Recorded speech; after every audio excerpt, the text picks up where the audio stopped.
Hey everybody, it's Tyler here at Ontario Provincials, checking in with 5406 Celt-X. Phenomenal team coming in. Hopefully you got a chance to see this team in Open Alliance as well too, and all the great things that this team features. But Celt-X this year, a phenomenal robot as we go through. Let's talk about their under bumper intake as we go through. I love how much 3D printing this team has been doing. It is so cool. And of course, we're talking about their shooter area, into the climber, trap mechanism, some great things they're doing in regards to AI and other visualization as well. So let's learn more about this team coming up here on Behind the Bumpers. This video on fun is brought to you by viewers like you and also in partnership with the following. AndyMark is your one-stop shop for all your robotics competition needs. Celebrating 20 years of quality robotics parts and superior service, AndyMark employees have over 200 years of first-team experience. From mechanical and electrical products to tools and hardware, head on over to andymark.com for high-quality and affordable solutions. Support Fun's content creators when you sign up for a membership on YouTube Join. You'll get access to special perks like emotes, loyalty badges, and Fun members will even get early access to our scheduled videos and more. 100% of this revenue will go back to our correspondents to help recognize their efforts. Click the join button in any YouTube video to pledge your support.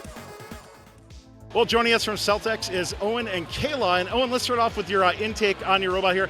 Talk to me about what you have with that under the bumper intake, and as we follow that note journey, walk me through some of the other great mechanisms that you have. All right, well, so this year we moved over to Neo Vortexes for most of our motor drivings, and we use this serpentine belt to create tension around here to drive our whole intake through these 90-degree gearboxes that center the note.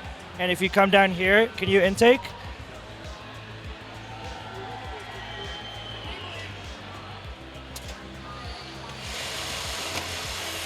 Has no problem centering very fast until it gets into the feeder. It passes by 2 time-of-flight sensors before it gets to the feeder. That's how it keeps it centered and how we know we have notes. The time-of-flight sensor also ensures that it doesn't get into the shooter. Because the gearing on the shooter is so low, it can't eject it if it's not already spinning up. So basically that just makes sure it's centered in the right spot so it doesn't shoot it before it's ready. Looking at the centering mechanism on this, what kind of testing did you do? You know, when I think about your OA blog, there's a lot of iterations this team went through. And last time we talked to you, this team maybe wasn't, I would say, in an optimal shape, and you really have pulled it through this year. Well, originally we really did not want to have powered rollers to center the note. We were trying with lots of different 3D printed angles, different materials to try and center it. And ultimately, we bought the gearboxes and added some different types of wheels. We realized the 4-inch compliant wheels were the best at this amount of distance with the 2 gearboxes, and it just centered every single time, no matter what orientation. So as we go from intake to feeder, we have our huge shooter. We run it on 2 separate-sided vortexes again.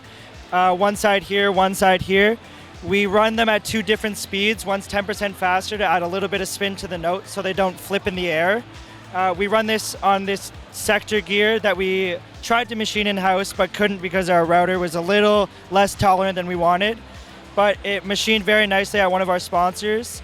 It drives this custom sprocket all the way across, and it keeps the shooter angle very nice and tuned. We decided to try it vertically this year, and it seemed to work out with almost little to no testing.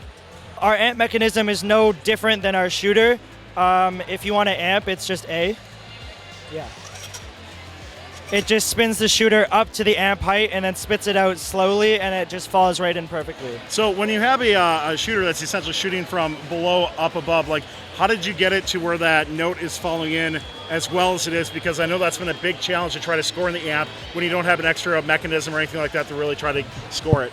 On our other robot, it was actually a big issue because it was made out of wood, so it wasn't as, there's a lot of tolerance, so some teeth would skip and stuff like that. Honestly, we just managed to make it work with this. Originally, we thought we'd have to have a separate mechanism for it, but we tested around with just playing with the shot, and honestly, the shot ended up working pretty well. Less power ended up being better in this case. Talk to me about some of the 3D printing that's on this robot too. The TPU that you're using right here looks really, really cool, and we were talking earlier, like, using herringbone 3D printed is pretty awesome too. Yeah, so we like to have a lot of green 3D printed, mostly to keep it on brand, also for a lot of weight saving. A lot of our pulleys are 3D printed, and we use TPU here to get a little extra grip on the note and give it some leeway so it can squish in here. We also use it on our treads. Instead of buying treads, we use these 3D printed treads. And we swap them out every 3 to 5 matches, and they seem to be slightly more like grippy to the ground than the bot tread. and it's proving better in our autos and teleop. So you said every 3 to 5 matches. So how many sets do you bring with you to like provincials here? We have enough for one every 3 matches. Very cool on that. So many great things to talk about on this. Let's move on into your climber, and then I also want to cover your trap mechanism too, how that all works. Cool. So our trap mechanism works by just folding up. Oh, sorry. Can you disable? It just works by just folding up here.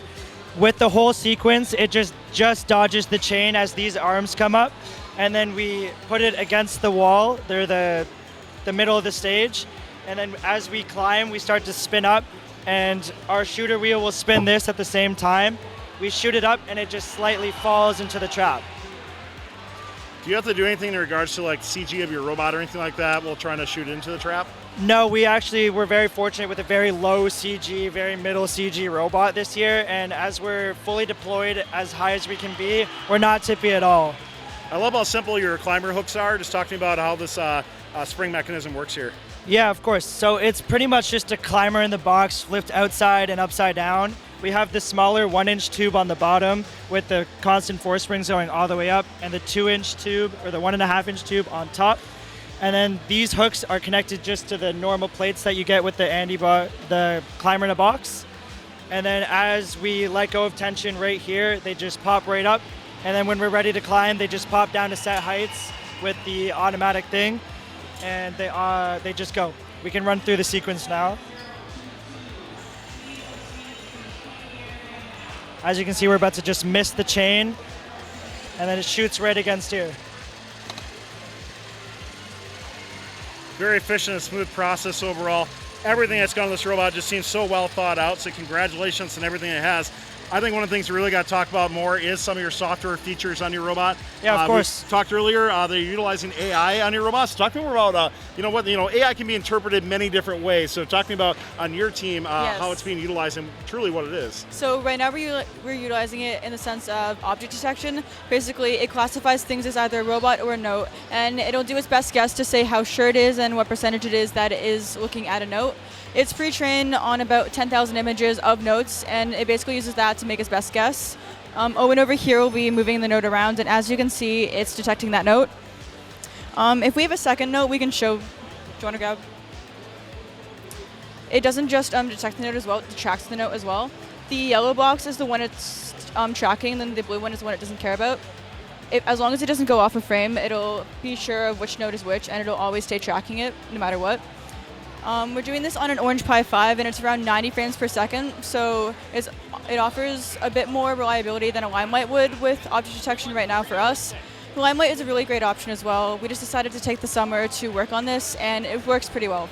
From your autonomous mode standpoint, is your robot then able to adjust should like a note get moved or something like that? We've yet to implement this in auto for this year, but we do use it in teleop quite often, and it helps us align with a note if we just can't see it.